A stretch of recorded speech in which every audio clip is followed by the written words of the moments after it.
Joe, in COVID protocol and the finger and everything, I would assume you turned to Leonard Fournette. You know, he was inactive last week. This is a proud guy. Probably didn't like that very much. Just how has he responded, and what can you do with him? How glad are you to have a guy to turn to like that? Yeah, I mean, he's been great. He's been great. He's been here all week putting in work. He's been working since he got here. So it's great for us to have a guy like that you can lean on, especially with all those guys. With Shade also, with Sneak. We got guys that we really depend on, we believe in, that they can go out there and get the job done. So those guys that have opportunities to get that done with Rowe being down this week, and I'm excited to see the guys play.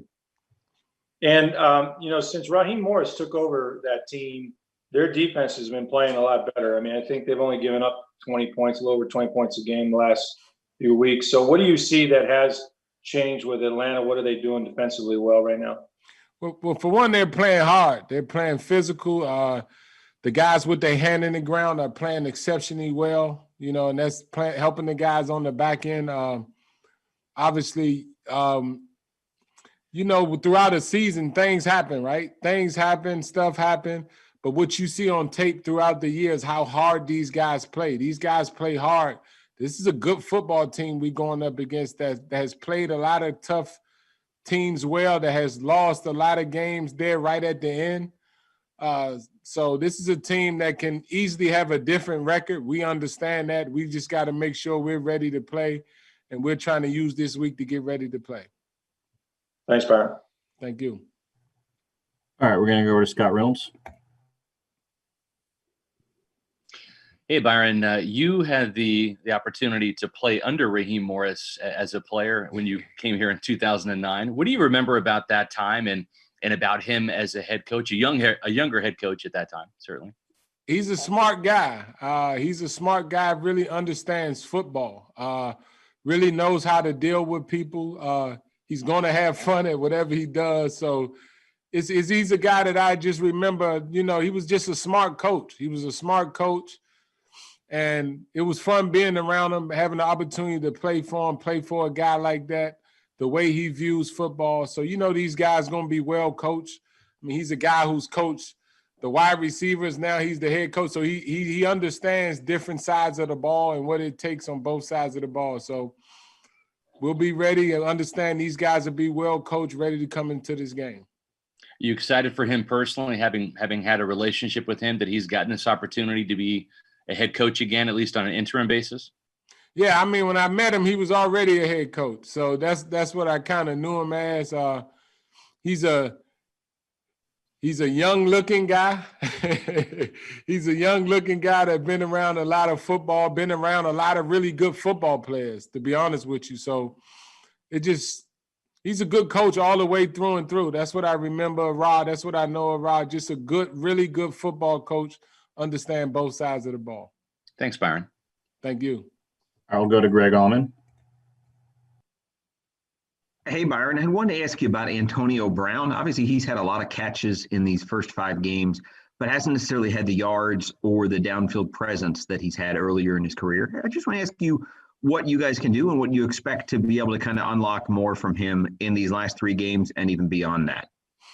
He's making the plays that we're asking him to make. So he's fine where he's at.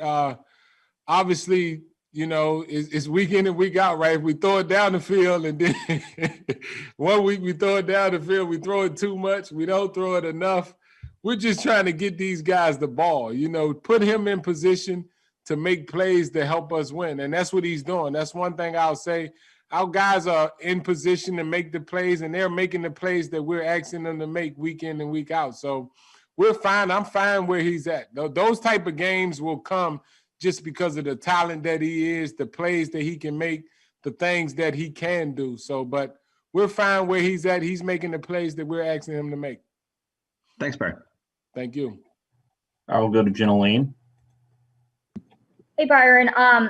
I know that the NFL kind of nixed Coach Arians and Tom's plans for a little golf outing during the bye week. And I know that building relationships with quarterbacks is really important to BA. I just wanted to kind of hear from you, since you were one of his quarterbacks, kind of what it's like having a coach that's like that, what makes him unique in that regard, and what it's like, having someone that really is committed to getting to know you off the field. I mean, that's just BA. That's all I know. That's all I've known him to ever be, really. That's what he's been since the day I met him. So he don't have to act. He don't have to do things to make people feel a certain way. He just be himself. And being himself is a guy that loves coaching football, that's going to coach you hard, but at the same time want to see you be your best. So, I mean, that's all I've ever known of him. That's all we really expect from him. The guys that's worked for him, the guys that he has coached, that's all we really expect from him, is just to be himself. And when he is, it's a special thing because he's able to reach guys that's maybe can't be reached by a lot of people. He understands the game. He understands today's player well also. So he's just a good coach that's fun to play for, fun to work for, the guy that has the understanding of football all the way through and through. I feel like my favorite story of yours on the field with him is when he yelled at you so that it was meant for Ben Roethlisberger, but he yelled at you to kind of pass the message along. I'm just wondering, what is your favorite story or maybe memory that you might have with Coach Arians of you guys together that's away from the playing field? See, some of my favorite stories away from the playing field, I don't think we could talk about over here. Any that you're able to share. I should preface it with that. Nah, he's just a fun guy. He understands, man. He understands the game of football. He builds relationships.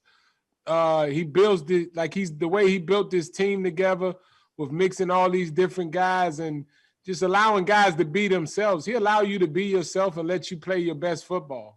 That's what he wants. He wants you to be at your best. And that's all. That's how he coaches. He coaches you to be at your best, but he will coach you hard. He'll coach you hard and come and give you a hug. That's just who he is, because most of the time when he's coaching and what he's saying, it's legit of some sort. So, you just understand BA is going to be BA. He ain't changing for no one. He's going to do what he do the way that he do it. We appreciate it. I know I do, to have someone like that because it's hard to find guys like BA in the league. Really out here in the world, really. It's hard to find guys that's like BA. He's a special guy. All right, we have time for a few more. We're going to go over to Jane Slater. Hey, Coach. Following on that theme, we hear so much about what it's like in New England. The coaching staff doesn't let guys be themselves. And I don't want you to comment on that necessarily, but was there anything about Tom that stood out to you that surprised you in your interaction with him? Was he authentically himself? And what's he like as he gets closer to the end of these seasons and you guys are eyeing this playoff spot? Does he kick it up a gear? What has been your impression of Tom and his process, especially someone who's played that position? He's really exceptional at everything. He's aware of everything. And I think it's because maybe he's been through so many of these situations, right? I don't think there's a human being out there that has been through more of these situations than Tom, right? Any of them you can imagine, any situation you can imagine, he's probably been through it a lot. So he helps. It helps to have a guy that has the awareness, the understanding of what it takes to play this position week in and week out, what it takes to play this position in December, especially from a leadership standpoint, and what you need to do to get your guys playing at a high level all the time. He's exceptional at that. He's always probably been exceptional at that. And that's what you get when you have a guy like Tom who has all this experience in these situations. I really do believe it can help us out as we try to move forward with our team and try to become a better group of guys. We're going to go to Joey Knight. Byron, we talk every week about how critical it is, especially in this league, to get off. Can't hear you. Can't hear you. Hold on. I can't hear you. Can you hear me now? Yes. Okay. We talk every week about how critical it is to get off the fast starts. Tom last week had 2 or 3 overthrows early in the game. Was it just one of those things? Was it a miscommunication? What happened early in that game last week? It was football. Football didn't happen. We didn't do a good job of executing. Like I told you guys, when you don't start fast, it really probably come down to a couple third downs that you didn't get really within a drive. And That's football. That's football. We all want to go out there and score fast as we can, get the ball, score every time we score. But there is an opponent out there, and we are in the National Football League. So we understand that we go out there prepared to play 4 quarters to do what we have to do to try to win the football game that week. Obviously, we didn't get off to as fast a start as we wanted to in the first quarter. But I don't think we had a lot of plays neither, though. I don't think we had a lot of plays to really get off to a fast. I think it was 5 plays in the first quarter.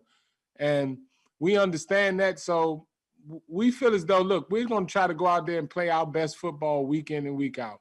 And whatever that takes, if that's us starting fast, that's us not starting so fast. We got to do what we can as a group of guys, as a team, to try to find a way to win football games, because that's the ultimate goal, is find a way to score 1 more point than the other team.